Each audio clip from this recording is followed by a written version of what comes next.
The fluorescent lights buzzed like trapped insects.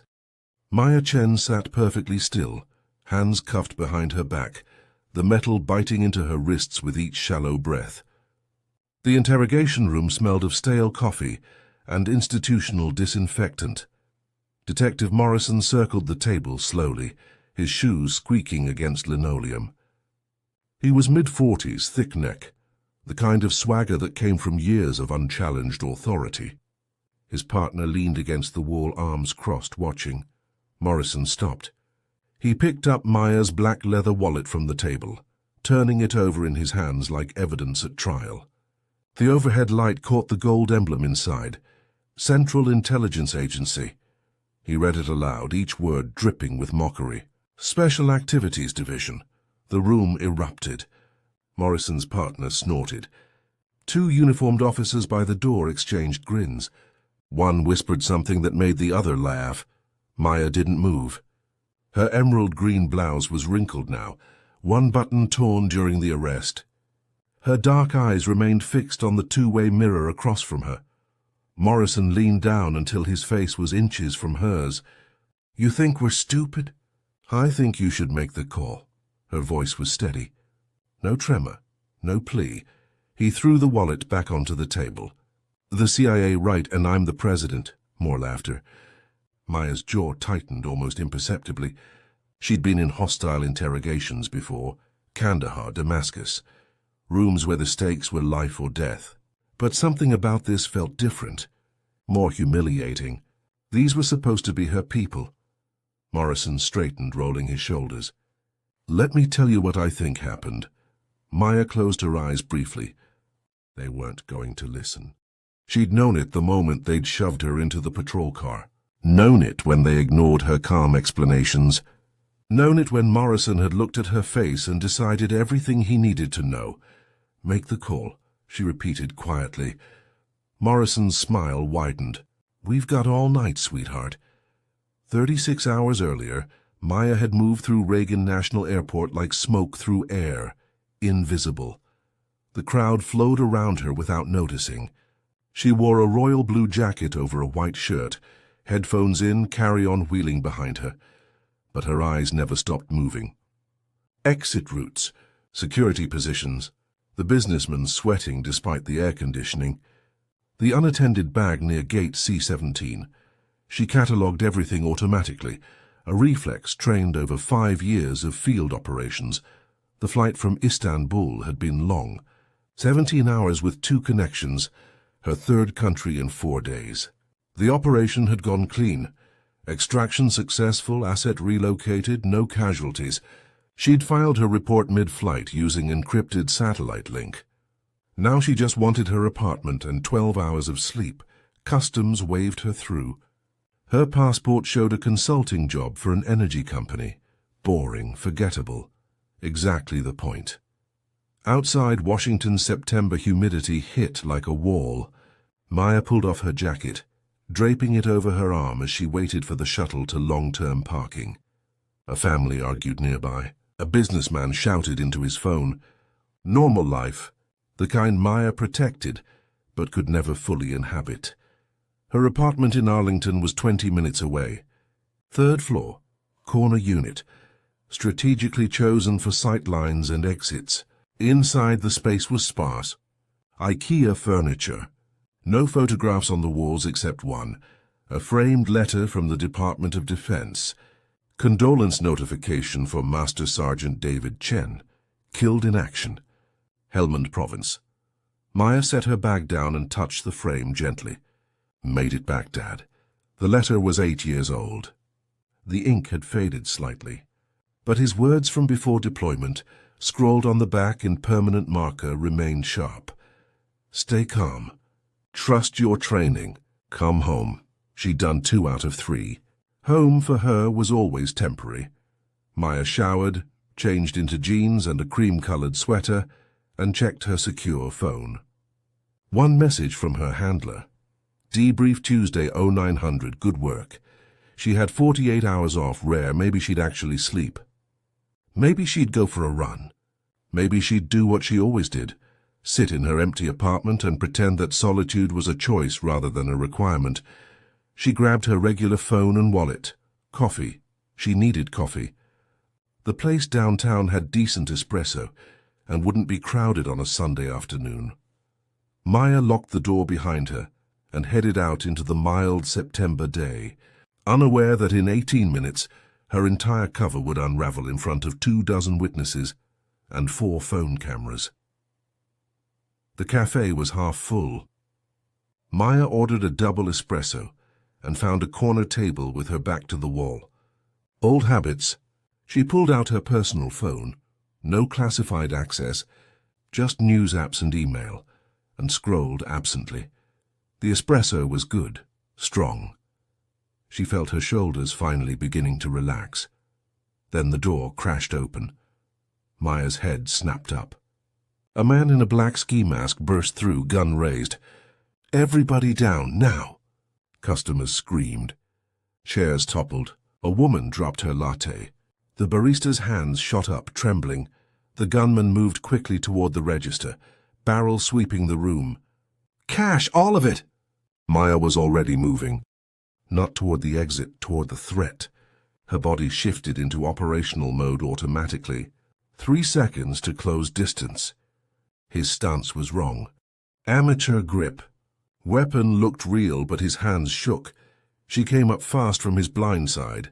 One hand struck his wrist, redirecting the barrel. The other drove into his elbow joint.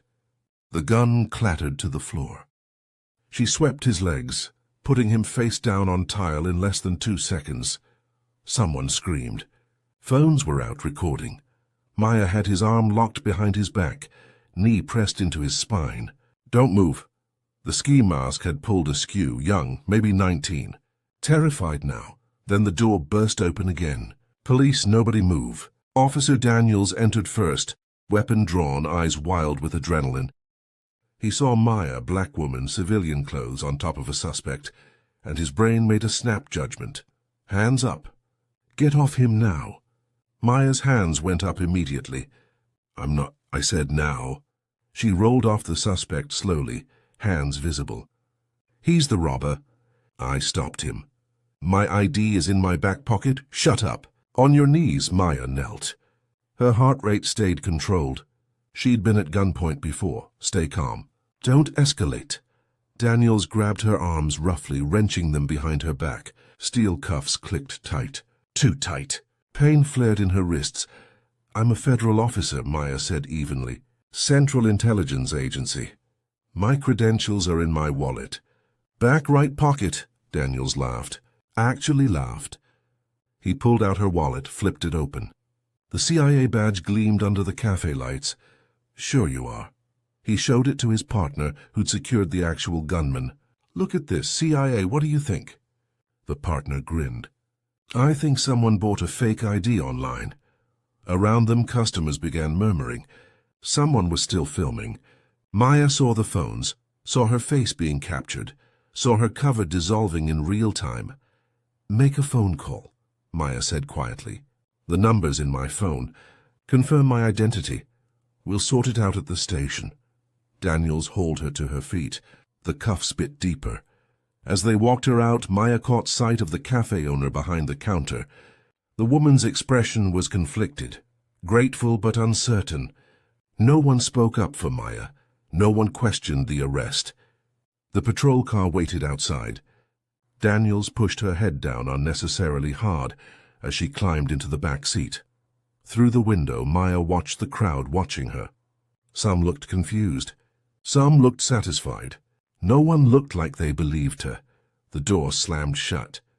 The engine started. Maya leaned her head back and closed her eyes. The cuffs were cutting off circulation. Her cover was blown. And worst of all, she'd have to explain to Langley why she'd broken her own operational protocols to stop a 2-bit robbery. Her father's voice echoed in memory. "Integrity doesn't shield you from ignorance." The car pulled away from the cafe, heading toward the precinct where Detective Morrison was already preparing the interrogation room. Steel dug into Maya's wrists with every bump in the road. She focused on her breathing. 4 counts in, 4 counts out. The rhythm steadied her pulse. Daniels drove without speaking. His partner rode shotgun, occasionally glancing back with open suspicion. Maya could read their thoughts in the set of their shoulders. They'd decided who she was before checking facts. Outside, Washington scrolled past. Familiar streets, monuments in the distance. Maya had sworn an oath to protect this city. These people. And now she sat in handcuffs because she'd actually done it. The irony would have been funny if her wrists didn't throb with each heartbeat. She thought about protocol. Standard procedure was radio silence if compromised. Wait for extraction. Don't reveal operational details under any circumstances. But this wasn't enemy territory. This was supposed to be home. Her secure phone was in the apartment, encrypted and locked.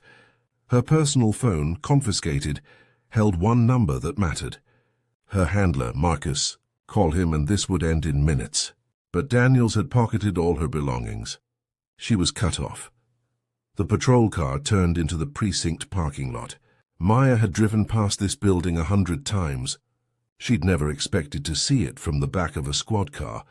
They pulled her out roughly. Someone inside the station looked through the glass doors, then away. Just another arrest. Nothing special. Maya walked between Daniels and his partner, head up, shoulders back. Training held even when everything else was falling apart. Never show weakness.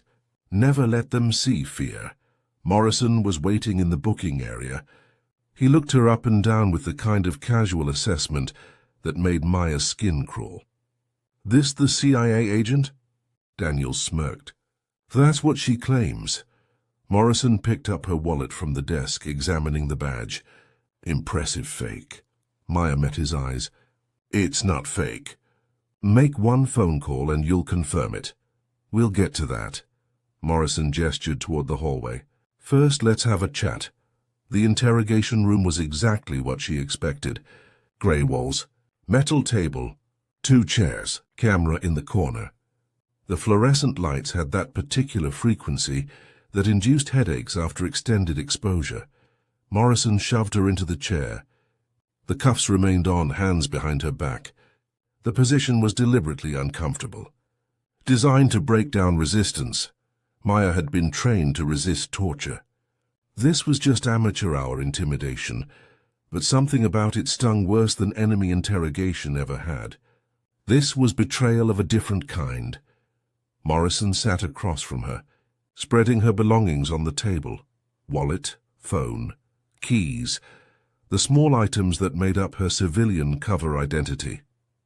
So, he said, leaning back, tell me why you really attacked that guy in the cafe. Maya's jaw tightened. They weren't going to listen. Not yet, but she would wait. Truth was patient. Eventually it always surfaced. Maya was 17 when 2 soldiers appeared at her door in dress blues. She knew before they spoke. I knew from their faces, knew from the way her mother's knees buckled in the hallway. Master Sergeant David Chen killed in action. Friendly fire during a night operation. Intelligence failure led to misidentified targets. Her father had been training Afghan forces when his own air support struck his position. The funeral was full of flags and speeches. None of it brought him back. Maya enlisted 6 months after graduation. Army intelligence.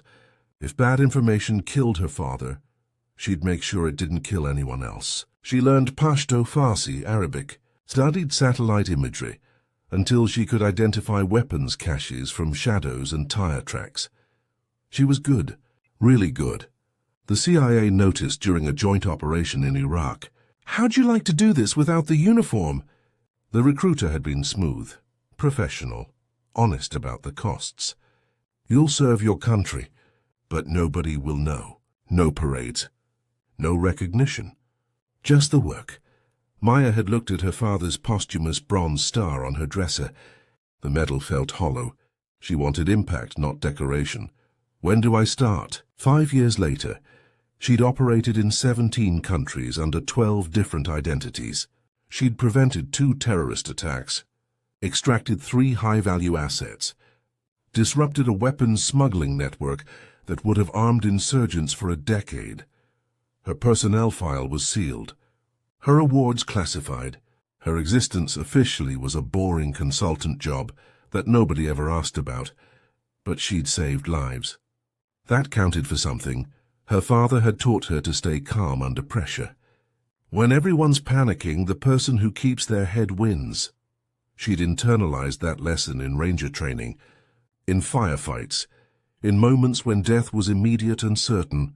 She'd stayed calm in the cafe, neutralized the threat, protected civilians, and now she sat in handcuffs because Morrison saw her face and made assumptions. Maya touched her tongue to the roof of her mouth, a grounding technique. She thought about her father's last letter, written 2 days before he died. The uniform doesn't make you a soldier. Character does. When people doubt you, prove them wrong by refusing to become what they expect. Morrison was still talking, throwing accusations. Maya barely listened. She was calculating. Her handler checked in every 72 hours. If she missed contact, protocols kicked in. But that was 2 days away. Too long. Reeves, Morrison's partner, kept glancing at Maya with something less than certainty. That was an opening, small but real. Maya filed it away. In interrogation, you waited for leverage. It always appeared eventually. Morrison slammed his hand on the table. Are you even listening? Maya looked at him directly. I've told you the truth. What you do with it is your choice. His face reddened. We'll see how smart you are in a few hours. He stormed out. The door slammed. Maya was alone with the buzzing lights and the camera's red recording light.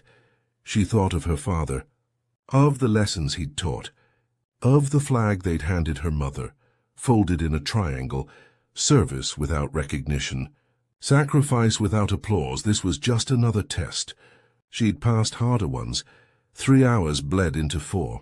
Morrison returned twice, asking the same questions in different configurations. Maya's answers never changed. The truth didn't need variations. Through the two-way mirror, Detective Sarah Reeves watched with growing unease. She'd been Morrison's partner for 2 years. Knew his patterns, knew when his ego overrode his judgment. This felt wrong. Reeves pulled up the cafe footage on her laptop, watched it frame by frame. The woman, Maya Chen, according to her ID, moved with precision that didn't match a civilian. The disarm was textbook. 3 moves, 2 seconds, 0 wasted motion. Reeves had been a cop for 12 years. She recognized training when she saw it. She ran Maya's name through standard databases. Driver's license showed an Arlington address. Clean record. Employment listed as private consultant. Vague. Deliberately vague. Then Reeves tried federal databases. The screen froze. An authorization request popped up. Classified information. Federal access only. Reeves sat back. Her stomach twisted. She ran the name again through a back channel. A contact at FBI who owed her a favor. The response came via encrypted text. Don't touch this. That name has flags all over it. If she's who she says she is, you've got a serious problem. Reeves looked through the glass at Maya. The woman sat perfectly still, breathing controlled, face neutral despite hours in uncomfortable restraints. Professional. That was the word. Maya looked professional. Reeves pulled Morrison aside in the hallway. We need to verify her credentials. Morrison waved her off. It's fake, obviously. Is it? Because I'm seeing federal flags. Classified markers. That doesn't happen with fake IDs. She's playing you. Then let's make the call. Reeves held up Maya's confiscated phone. 1 number. Confirm or deny. Takes 2 minutes. Morrison's jaw worked. Fine. You want to waste time on procedure, go ahead. Reeves walked to a private office. She pulled up the contact labeled simply M in Maya's phone. Hesitated, then dialed. 1 ring. The voice that answered was cold, precise. Identify yourself. This is Detective Sarah Reeves, D.C. Metro Police. I'm calling to verify the identity of... Where is she? The tone made Reeves's hand tighten on the phone. Ma'am, I need to... Where is Maya Chen right now? She's... in custody. We need to verify the line went dead. Reeves stared at her phone. 10 seconds later, the precinct's main line started ringing. Then another line, then another. The desk sergeant shouted down the hallway, "Reeves! Captain wants you now." Morrison appeared in the doorway. "What did you do?" Reeves pushed past him. The captain's office door was open. Inside, Captain Williams was on the phone, his face drained of color. "Understand?" "Yes, sir. Immediately. Yes, sir." He hung up, looked at Reeves and Morrison. His hand shook slightly. "Release her." "Right now." Morrison stepped forward. "Captain, she's a suspect in—" "She's a federal officer, you idiot." Williams's voice cracked. "That call went to the deputy director of the Central Intelligence Agency. We have federal agents en route. They'll be here in 20 minutes. The room tilted. Morrison's face went from red to white. "I want her out of cuffs, given her belongings, and provided a formal apology before those agents arrive. Am I clear?" Morrison swallowed hard. "Sir, I was just— Do it now." Morrison's hands shook as he unlocked the interrogation room door. Maya looked up, expression unchanged. She'd heard the commotion through the walls, knew what it meant. "There's been a misunderstanding." Morrison's voice had lost its swagger. Maya stood slowly. Every muscle had stiffened during the hours of immobility. She turned, presenting her cuffed wrists. Morrison fumbled with the key. The cuffs clicked open. Red welts circled both wrists where the metal had bitten deep. Maya rubbed them gently, restoring circulation. "Your belongings." Morrison placed her wallet, phone, and keys on the table. His eyes couldn't meet hers. Maya collected each item methodically. She checked her phone. 17 missed calls from her handler. 5 from Langley switchboard. 2 from federal numbers she recognized. She pocketed the phone and looked at Morrison. He was waiting for her to yell, to threaten, to do what his guilty conscience expected. Maya said nothing. The silence was louder than any accusation. Reeves appeared in the doorway. "Agent Chen, I apologize for—" "Detective." Maya's voice was neutral, professional. "You made the call." "Thank you." Reeves nodded, relief flickering across her face. "If there's anything we can do—" "There isn't." Maya walked past both detectives. Her royal blue jacket, wrinkled now, was draped over a chair in the hallway. She picked it up and headed toward the exit. The precinct had gone quiet. Officers watched from desks and doorways. Some looked ashamed. Most just looked confused. Outside, 3 black SUVs were pulling into the parking lot. Maya recognized the vehicles. Federal Security Service. Her people. The lead SUV stopped directly in front of her. The rear door opened. Her handler, Marcus, 50-something, gray at the temples, permanent scowl, stepped out. "Get in." Maya climbed into the vehicle. The door closed. The SUVs pulled away from the precinct in tight formation. Marcus handed her a bottle of water. She drank it slowly, feeling the cold spread through her chest. "You broke cover," he said quietly. "I stopped a robbery. You exposed yourself. Your face is on social media." 4 different angles. Maya closed her eyes. "I know. Operations in Syria and Yemen are compromised. We're pulling you from active rotation." The words hit harder than Morrison's handcuffs. "For how long?" "Indefinitely." Maya stared out the window. They were heading toward Langley. Debriefing, damage assessment, disciplinary review. She'd done everything right. Stopped a threat. Protected civilians. Followed her training and her conscience. And it had cost her the only career that mattered. Marcus watched her carefully. "The cafe incident is under review. There may be more to it than a simple robbery." Maya's head turned. "What do you mean?" "The suspect had materials on him that don't match a cafe stick-up. We're looking into it." The SUV merged onto the highway. Maya touched her wrists, feeling the phantom pressure of the cuffs. She'd spent 5 years invisible, and in one afternoon, she'd become the most visible she'd ever been. The debriefing room at Langley was windowless and cold. Maya sat across from 3 senior officers. Marcus stood against the wall, arms crossed, his expression unreadable. Director Carver led the panel. She was early 60s, former field officer herself, with a reputation for being ruthless and fair in equal measure. Walk us through the cafe incident. Every detail. Maya recounted it clinically. The gunman's entry. Her assessment. The intervention. The arrest. Carver made notes. You identified the weapon. Glock 19, but his grip suggested unfamiliarity. Either first-time criminal or staged. One of the other officers leaned forward. Maya pulled up the cafe footage on the room screen. She'd reviewed it during the drive. Watch his approach. He moves toward the register, but his eyes track that briefcase. She pointed. Table 3. Businessman left 5 minutes before the robbery. The room went silent. Carver rewound the footage. The briefcase sat abandoned. The gunman's path would have taken him directly past it. Who was the businessman? I don't know. But Detective Reeves might. She has the evidence logs. Carver picked up her phone. Get me everything from that cafe scene now.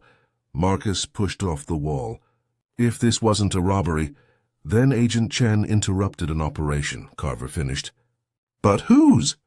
The room's dynamics shifted. Maya was no longer just the agent who broke cover. She was potentially the only person who'd recognized a threat in progress. Carver looked at her directly. The detective who made the verification call. Reeves, is she reliable? More than her partner. Can you work with her? Maya hesitated. Work with her on what? The briefcase businessman was Dmitry Volkov. Russian diplomat. He's on our watch list for suspected intelligence trading. If he was making a dead drop and you interrupted it, Maya's pulse quickened. The materials are still in evidence. Then we need them before they disappear. Officially, we can't touch a local evidence locker without warrants and jurisdictional paperwork. That takes days. Carver's meaning was clear. Unofficially was faster. Reeves could access them, Maya said slowly. She could, if motivated properly. Carver closed her folder. You're still suspended from field ops, but this falls under damage control. Get those materials. Find out what Volkov was passing. Report back in 12 hours. The other officers filed out. Marcus lingered. This could clear you, he said quietly. Or bury you deeper. Maya stood, rolling her shoulders. The handcuff marks had faded to dull red lines. Either way, I need to know what I stopped. She walked out of Langley into the cool evening air. Her phone buzzed. A text from an unknown number. This is Reeves. We need to talk. That cafe suspect isn't who we thought. Maya stared at the message. The pieces were falling together, but the picture remained incomplete. She thought of her father's advice. Stay calm, trust your training, come home. She'd trusted her training in the cafe. Now she had to trust that same instinct to navigate whatever conspiracy she'd stumbled into. Her fingers hovered over the keyboard. Then she typed, tomorrow. 0800, same cafe. The response came immediately. I'll bring the case file. Maya pocketed her phone and walked toward her car. The sun was setting over Washington. The monuments glowed gold in the distance. Somewhere in that city, evidence of an intelligence operation sat in a police locker, unguarded and unrecognized. Morrison had dismissed her. The system had failed her. But Reeves had made the call when it mattered. Maybe that was enough. Maya started the engine. Her reflection in the rearview mirror showed exhaustion around her eyes, but underneath something harder, something that had survived 4 hours in handcuffs and come out sharper. She pulled out of the parking lot. 12 hours until the cafe meeting. 12 hours to plan her next move. Morrison thought he'd broken her. The CIA thought they'd compromised her. They'd all find out how wrong they were. Maya's apartment felt smaller than usual. She stood at the window, watching the city lights blur through rain-streaked glass. The handcuff marks had darkened to deep purple bruises that throbbed with each heartbeat.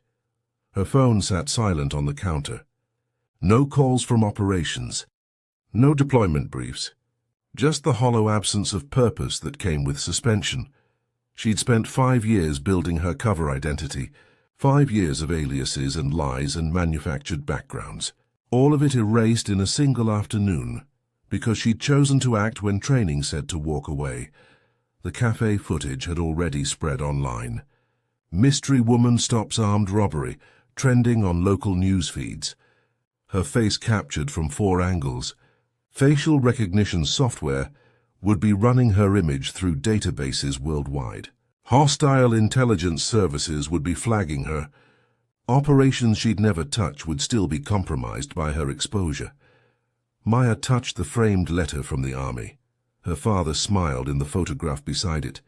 Younger than she was now, wearing dress blues and a confident expression. I tried to do the right thing, Dad. Her voice sounded foreign in the empty room. The medal beneath the letter, his bronze star, caught the dim light. Posthumous award for valor. He'd died because intelligence failed.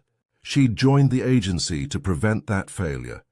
And now she was benched because she'd actually succeeded. The irony tasted like ash. Rain drummed against the window.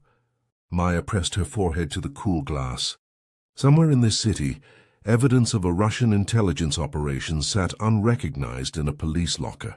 Volkov's dead drop.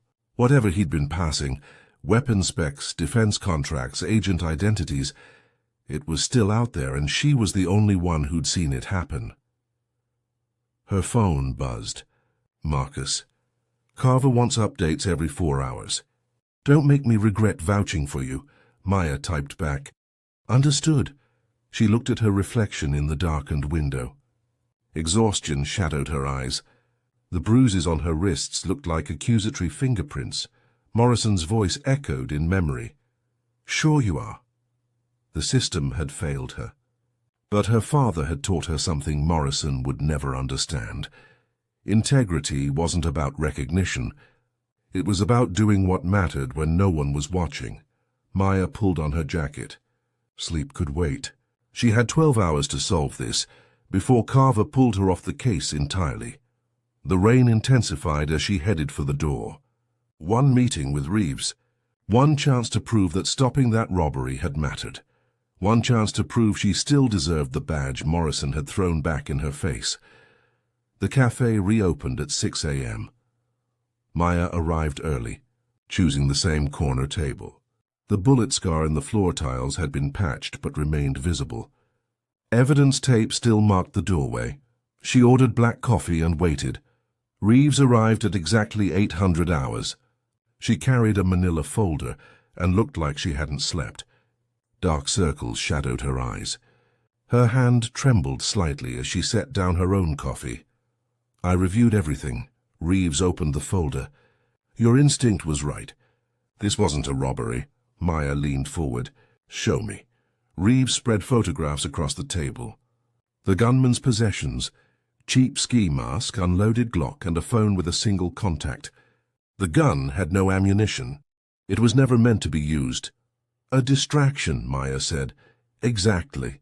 But for what? Reeves pulled out another photo. This was in his pocket. A small photograph, creased and worn. It showed the briefcase businessman, Dmitry Volkov, sitting at table 3. The image was taken from outside the cafe, through the window. Maya's pulse quickened.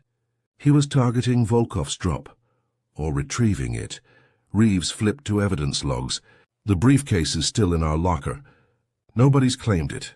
No lawyer. No diplomat complaints. Volkov left the country 12 hours after the incident. Maya pulled out her secure phone. I need to see that briefcase. Reeves hesitated. That requires... I know what it requires. Maya met her eyes. Morrison won't authorize it. But you can access evidence without his signature, if it's tied to an active investigation. This case is closed. Attempted robbery. Suspect in custody. Is it? Maya pulled up news footage on her phone. Your suspect isn't talking. No public defender. No arraignment. That's unusual for a failed robbery. Reeves studied the screen. Her jaw tightened. He's waiting for instructions, or protection. Maya leaned back. Someone sent him to retrieve that briefcase. Someone with enough reach to keep him quiet.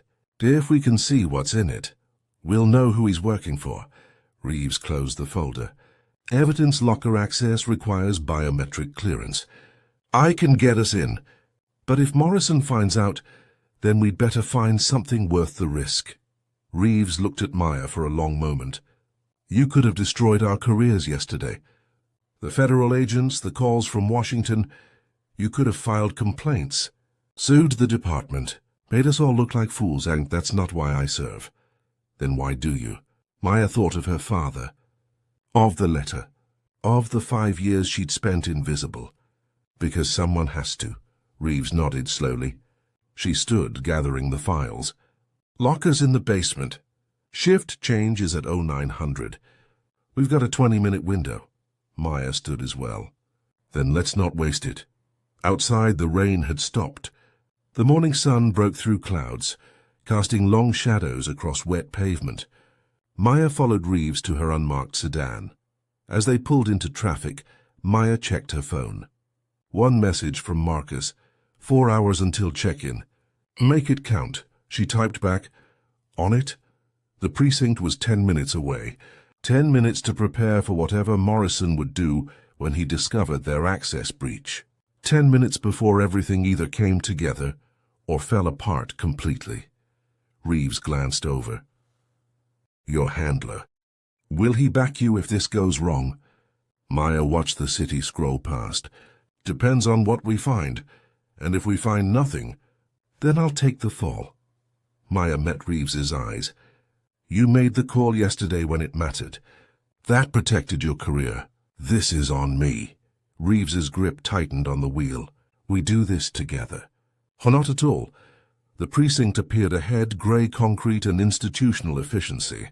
Maya felt her heartbeat steady into operational rhythm. This was what she'd trained for. Not the guns and explosions. The quiet moments when everything balanced on a single decision. Reeves parked in the underground garage. Ready? Maya opened her door. Let's find out what Volkov was hiding. The evidence locker sat in the precinct's basement, fluorescent lights humming overhead. Reeves swiped her badge. The system beeped green. The heavy door swung open with a pneumatic hiss.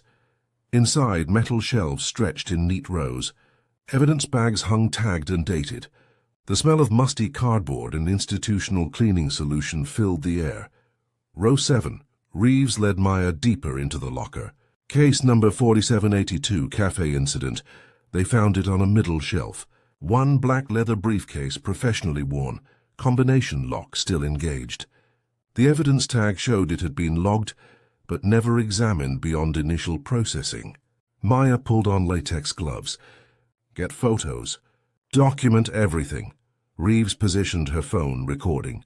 Maya examined the briefcase carefully. High-quality leather. European make. Diplomatic courier style. She tested the combination lock. I need a pick kit.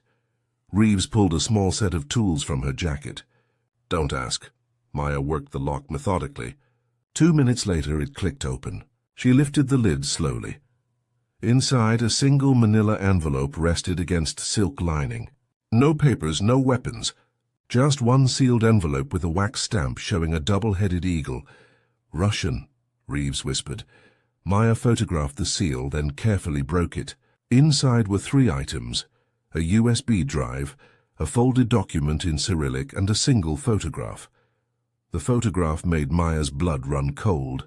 It showed a classified American military installation. Not just any installation. A black site she'd personally operated from 6 months ago in Eastern Europe. The kind of place that officially didn't exist. That's classified above top secret, Maya said quietly. Reeves leaned closer. What is it? Information that could get people killed. Maya examined the USB drive. This needs to go to Federal Counterintelligence immediately. We can't just take it. Chain of custody is already broken. Maya's voice hardened. Volkov left it in a public cafe. Your suspect was sent to retrieve it. This never went through proper diplomatic channels. It's espionage evidence. Reeves pulled out her phone. I'm calling my captain. No, Maya grabbed her wrist. Morrison will bury this. Claim jurisdiction. He'll protect the department's reputation over national security. Then what do we do? Maya thought fast. We document everything here. You file an official report linking the cafe incident to espionage. I take this to Langley. 2 channels. Both protected. The evidence locker door opened. Morrison's voice echoed from the entrance. Reeves, the hell are you doing down here? Maya and Reeves froze. Morrison's footsteps approached. Heavy, angry, row 7, Reeves whispered. He's coming. Maya made a split-second decision. She pocketed the USB drive and photograph, leaving the document. You found suspicious materials during evidence review. Called it in. I was never here. Maya, trust me, Morrison rounded the corner. His face went from confusion to rage. Agent Chen, you're not authorized. Detective Reeves was conducting evidence review on the cafe case. Maya's voice was steady, professional. She discovered materials consistent with espionage. Morrison's eyes went to the open briefcase. The blood drained from his face. Where did that come from? The businessman at table 3, Dmitry Volkov. Reeves held up her phone, still recording. Russian diplomat. The suspect wasn't robbing the cafe. He was retrieving this. Morrison grabbed for the briefcase. Maya stepped between them. That's evidence in a federal investigation. Touch it and you'll face obstruction charges. You have no authority here. Actually, I do. Maya pulled out her CIA credentials, the same ones Morrison had mocked 24 hours earlier. Under the National Security Act, suspected espionage materials fall under federal jurisdiction. This locker is now a federal crime scene. Morrison's hand shook. Captain Williams will follow protocol. Maya pulled out her phone. I'm calling this in to counterintelligence. Unless you'd like to explain to the FBI why you tried to stop me. The standoff lasted 5 seconds. Morrison's jaw worked. Then he stepped back, hands raised. This is on you, Reeves. I know. Reeves didn't lower her phone. I'm willing to live with that. Morrison stormed out. His footsteps echoed up the stairs. The locker door slammed. Maya let out a slow breath. You just tanked your career. Maybe. Reeves looked at the briefcase. But that photograph, what is it? They're a threat to national security. Maya sealed the briefcase carefully, and proof that stopping that robbery mattered. Within 20 minutes, the basement was filled with federal agents. FBI counterintelligence, CIA security, Homeland Security. The briefcase was logged, documented, and transferred to federal custody. Captain Williams arrived, looking pale. He pulled Reeves aside. Morrison's filed a complaint against you. I expected that, but the feds are backing your actions. Williams glanced at Maya. Apparently you prevented a major intelligence breach. The senior FBI agent, special agent. Thorne approached Maya. They tied him. USB drive contains schematics for 3 active defense installations. The photograph matches a classified black site. If Volkov had passed this to his handler, people would have died, Maya finished. Thorne nodded. We're pulling Volkov back for questioning. Your intervention gave us leverage we didn't know we needed. Maya touched her bruised wrists. And the robbery suspect? FSB contractor. Low level. He'll flip within 48 hours. Director Carver appeared in the doorway, flanked by 2 CIA security officers. She surveyed the scene, then focused on Maya. My office.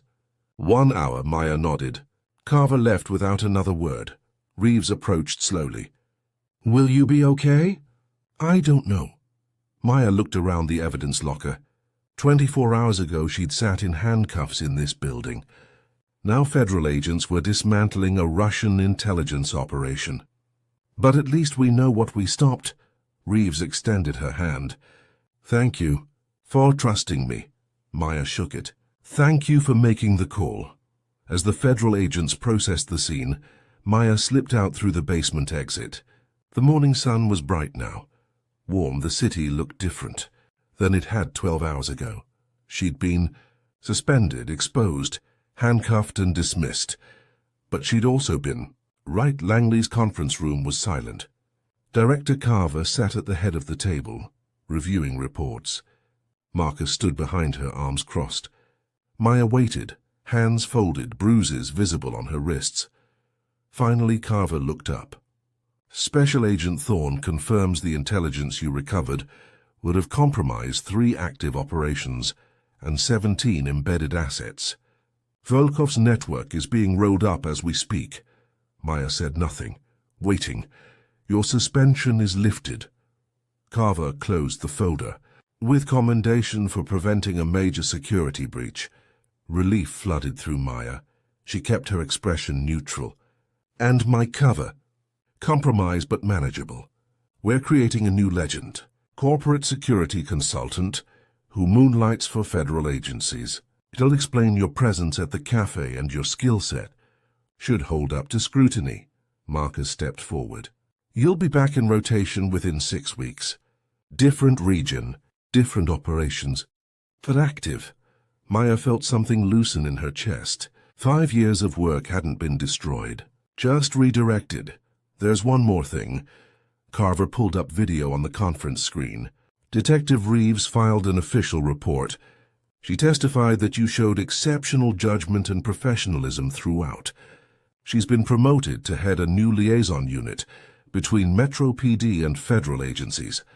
The screen showed Reeves at a press conference, answering questions about the espionage case. She handled it smoothly, professionally. No mention of Maya's arrest or the handcuffs or Morrison's dismissal of her credentials.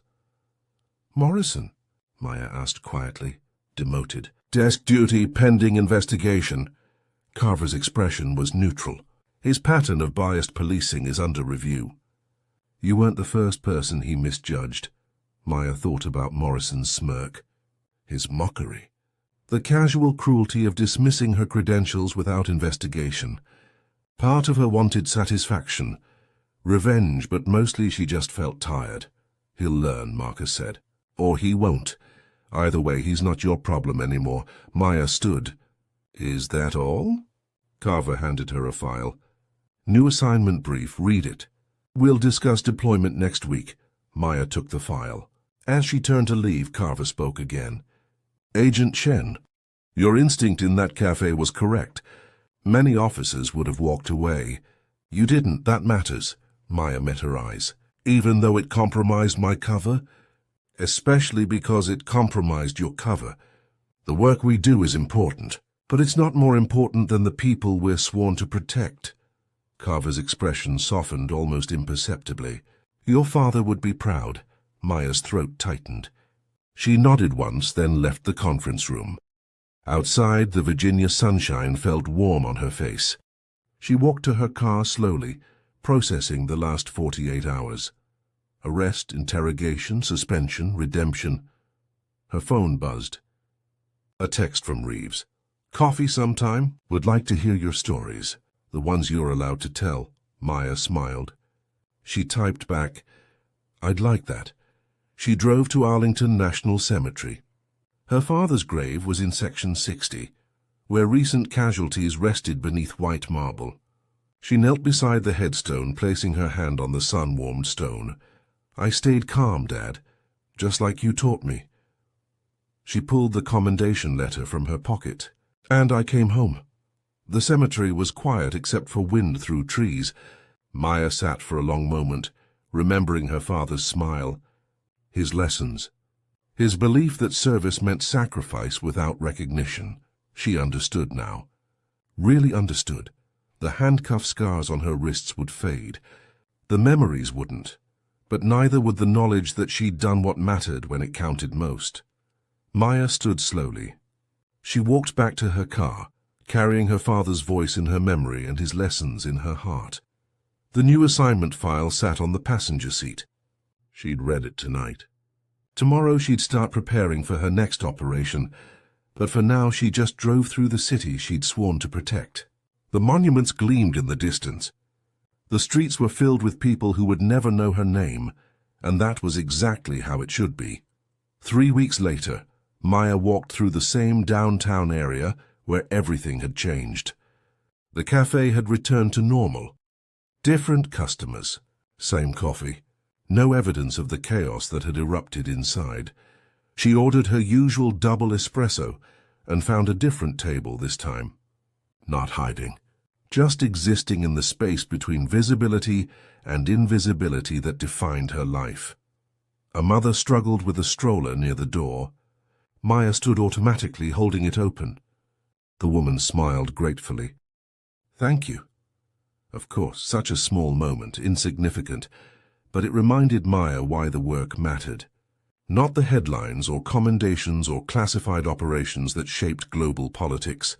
The daily kindnesses, the quiet choices, the moments when you decided to help simply because you could. Her father had understood that. Served 20 years without seeking glory. Died protecting soldiers he'd trained. The bronze star on his uniform was meaningless compared to the lives he'd saved through patient teaching and steady leadership. Maya had inherited that understanding. It had been tested in an interrogation room where everything she'd built was dismissed by men who saw only her face and made assumptions.